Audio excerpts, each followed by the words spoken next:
हिंदुस्तान और यूएस के दरमियान हाली सियासी तनाज़ात को देखते हुए आपके मुताबिक US vice president JD Vance और सेकंड लेडी उषा वैंस का अपने मुल्क का दौरा क्या सिर्फ एक सकाफती इवेंट है या फिर इसके पीछे कोई सियासी स्ट्रेटजी और इन्फ्लुएंस का किरदार भी शामिल है?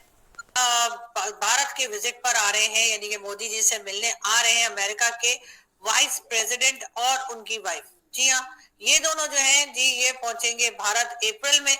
और जैसा कि आप जानते हैं कि जो वाइस प्रेसिडेंट है अमेरिका के, उनकी वाइफ जो है वो जी इंडियन है और उषा उनका नाम है। और अब कहा ये जा रहा है कि फर्स्ट टाइम दोनों जो है वो भारत का विजिट करेंगे और वहां पर जाकर ना सिर्फ ये कि टैरिफ पे बात होगी बल्कि उसके साथ साथ स्ट्रेटेजिक जो रिलेशंस है उस पे भी बात होगी और इसके अलावा बिजनेस पे और ट्रेड पे और कई दूसरी चीजों के ऊपर जो है अमेरिकन वाइस प्रेसिडेंट जो है वो बात करेंगे, यानी कि किससे भला? मोदी जी से। जी हमें पता है कि पाकिस्तान रेजोल्यूशन था, पाकिस्तान उस दिन बना था, इकबाल पार्क में ये डिसाइड हुआ था और पाकिस्तान का रेजोल्यूशन बना था, लेकिन हमें उम्मीद है कि हमारी कौम जो है वो बंदे के पुत्र बन जाए लेकिन अभी नहीं बन रही। कायदे-ए-आज़म ने तो नजरिया दे दिया और पाकिस्तान भी बना के हमें दे दिया और हम खा रहे हैं वो। ठीक है, आप क्या कहेंगे? हुक्मरान आते तो हैं, बस वो खाते ही रहते हैं, अपना पेट भर ले तो आवाम को देखेंगे। अमेरिकी उपराष्ट्रपति जेडी वेंस और उनकी पत्नी उषा वेंस इस महीने के अंत में भारत का दौरा करेंगे। पूरा कार्यक्रम फाइनल होना बाकी है। फरवरी में फ्रांस और जर्मनी की यात्रा के बाद वेंस की उपराष्ट्रपति के रूप में यह दूसरी अंतर्राष्ट्रीय यात्रा होगी। रिपोर्ट के अनुसार जेडी वेंस की पत्नी उषा वेंस भारतीय मूल की है। उनके माता पिता भारत से अमेरिका चले गए थे। उषा की भारत की यह यात्रा द्वितीय महिला के रूप में पहली बार हो रही है। थैंक यू दुआ। देखिए, पहली बात तो यह है कि उषा वैंस का जारी बात है भारत से ताल्लुक है की जाती है नरेंद्र मोदी को। जब वो जाते हैं तो हम में और उनमें इतना डिफरेंस क्यों? एक तरफ तो हम कहते हैं कि इंडिया का मुकाबला करेंगे, एडी चोटी बचा देंगे, हर तरफ इंडिया को किसी कोने में नहीं रहने देंगे, दूसरी तरफ दुनिया हमें एक्सेप्ट ही नहीं कर रही। तो ये हम कटोरा लेके फिरते हैं ना। मोदी जी फंडिंग देते हैं, वो जितने भी वो है हेल्पिंग मोमेंट्स है वो उनको फंडिंग देते हैं। यूनाइटेड नेशन में फंड दे रहे हैं, WHO को फंड दे रहे हैं, IT टेक्नोलॉजी दे रहे हैं पूरी दुनिया को। आप देखें IT टेक्नोलॉजी के जितने भी मैनेजर्स है वो सारे इंडियंस आपको मिलेंगे। गूगल का मैनेजर आपको इंडियन मिलेगा। तो लोग उनको सीरियस ले रहे हैं। हम यहाँ तक अभी इससे नहीं निकले कौन सी सुनी है, कौन शिया है, कौन पठान है, कौन पंजाबी है। ऐड करना चाहेंगे कुछ? मैं यहाँ पे रुके।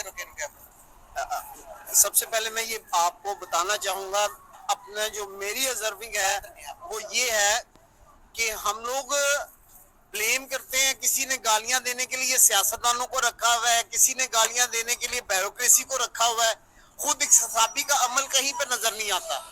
वहाँ वो पढ़ा लिखा तबका है, वहाँ वो मजदूर तबका है। मेरे ख्याल में मेरे मुल्क के 77 साल बन जाने के बाद अगर मसाइल का कोई वजह है तो मसला ये है कि हमारा जो मुलाजमत पेशा तबका है ये अपने काम के साथ ऑनेस्ट नहीं है। लग रहा है। और पाकिस्तान कैसा? इंडिया इसलिए अच्छा है कि उधर के हुक्मरान जो है वो तरक्की कर रहे हैं, अपने कौम के बारे में सोच रहे हैं। इधर तो बस खाने पे ही जोर है। हम तो चाह रहे हैं कि इमरान खान वापस आए। तो इंडिया के भी हुक्मरान को आपको लगता नहीं है वो भी करप्शन करते हैं? डेफिनेटली करते हैं, लेकिन वो अपने मुल्क के बारे में ज्यादा सोचते हैं। इधर ऐसा कुछ है ही नहीं। इधर भारत के विजिट पे जा रहे हैं और उसके बाद यकीनन हमारे जितने लोग हैं वो यही चाहेंगे कि जी अगर जा ही रहे हैं तो जी एक ही खर्चे में दोनों जगह हो लो। जी ऐसा है ना कि मतलब आप इतना फ्यूल खर्च करके और भारत जाएंगे तो भाई रास्ते में पाकिस्तान से भी होते चले जाइए। वैसे भी पाकिस्तान आपको आना चाहिए। पाकिस्तान का तो आपको पता ही है कि हमारे लोग तो आपके यहाँ जाते ही रहते हैं, कभी आपसे वर्ल्ड बैंक के लिए, कभी IMF के लिए, कभी वैसे ही कोई जुगाड़ लगाने के लिए, और कभी जब यहाँ से खा पी के और रिटायर होके निकलते हैं तो आप ही क्या जाके तो इन्वेस्टमेंट करते हैं। तो पाकिस्तान एक बहुत इंपॉर्टेंट कंट्री है। पाकिस्तान से जो बड़े बड़े लोग निकलते हैं ना यहाँ से रिटायरमेंट के बाद या अपने कह लीजिए जो भी सीट होती है उससे हटने के बाद, तो वो सीधा अमेरिका और कनाडा जाके ब्रेक मारते हैं, उससे पहले नहीं रुकते। हाँ, कभी कभी कुछ होते हैं जो इंग्लैंड और दुबई भी रुक जाते हैं, लेकिन ज्यादातर अमेरिका ही जाके रुकते हैं और उसके बाद वहां पर बैठ के कहते हैं। पाकिस्तान की हालत देखकर हमें बड़ा ही दुख होता है। अरे पाकिस्तान की हालत के लिए दुख करने के बजाय ये समझिए कि ये दुख का बाइस भी आप ही लोग हैं जो यहाँ बैठकर चारों हाथों पांव से खाते हैं और उसके बाद भाग जाते हैं। अमेरिका के जो स्ट्रेटेजिक कैलकुलस के अंदर जो जो जो जो वैल्यू भारत की है वो मेरा ख्याल है कि किसी और की नहीं है। और जिसे वो कहते हैं ना, फ्रांस और जर्मनी, आई थिंक वो लास्ट महीने गए थे, वहां पे भी जो गए तो एक तूफान जो है वो बर्पा हो गया था। और ये समझ लें कि ये एक इंडियंस जो हैं वो बड़ी समझते हैं कि हमारा एक बहुत बड़ा इम्पोर्टेंट रिलेशनशिप है अमेरिका के साथ कि अब उनको यहाँ पे आना पड़ा है। आपको पता है कि जेडी वैंस तो आ ही रहे हैं इस महीने के आखिर में, और अपनी वाइफ के साथ, और इससे पहले आपको पता है तुलसी गैबर्ट जो हैं वो भी होके चली गई हैं। उनके नरेंद्र मोदी साहब से बहुत अच्छे ताल्लुकात हैं।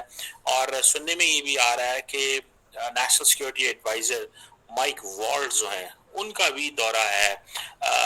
उनकी डेट्स पहले कमिटेड हुई थी कि 15 से 18 मार्च के बीच में आना है। आप पता नहीं वो आते हैं इन दिनों में या नहीं आते, what is it going to be. लेकिन ये जो चीज़ है कि उनका जेडी वैंस का इंडिया आना, ये एक इम्पॉर्टेंट डेवलपमेंट है। इसको बहुत हाईएस्ट वैल्यू दी जा रही है।